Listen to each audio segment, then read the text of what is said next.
নারী এশিয়ান কাপের লড়াইয়ের আগে নিজেদের ঝালিয়ে নিতে অস্ট্রেলিয়ার সিডনিতে জোরে সোরেই প্রস্তুতি শুরু করেছে বাংলাদেশ নারী ফুটবল দল। ওয়েস্টার্ন সিডনির ওয়ান্ডারার্সের সাথে ক্লোজ ডোর ম্যাচের পর বৃহস্পতিবার রিকভারি সেশনে সাঁতার কেটেই সতেজ হয়েছেন সাবিনারা। মূল লক্ষ্য ছিল শারীরিক সক্ষমতা পুনরুদ্ধার।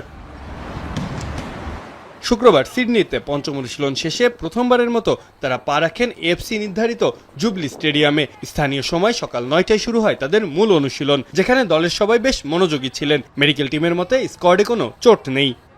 ওয়েদারের ব্যাপারে বলতে চাই, সেটা হচ্ছে এই রৌদ্র, এই বৃষ্টি, তারপর আমরা চেষ্টা করছি যে ওয়েদারের সাথে খাপ খেয়ে ট্রেনিং করতে। দলে তেমন কোনো ইনজুরি নেই, ছোটখাটো ইনজুরি যেটা আছে আলহামদুলিল্লাহ ফিজিও আছে, ওটা রিকভারি হচ্ছে।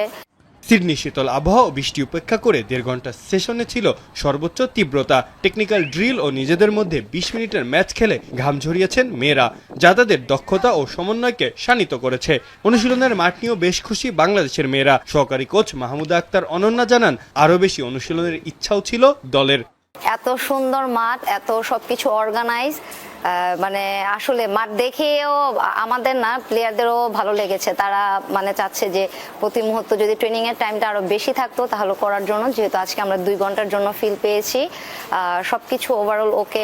3 মার্চ চীনের বিপক্ষে বড় লড়াইয়ের জন্য পরিশ্রমের কমতি রাখছে না বাংলাদেশের মেয়েরা। একদিন বিশ্রামের পর শনিবার থেকে শুরু হবে তাদের চূড়ান্ত প্রস্তুতি।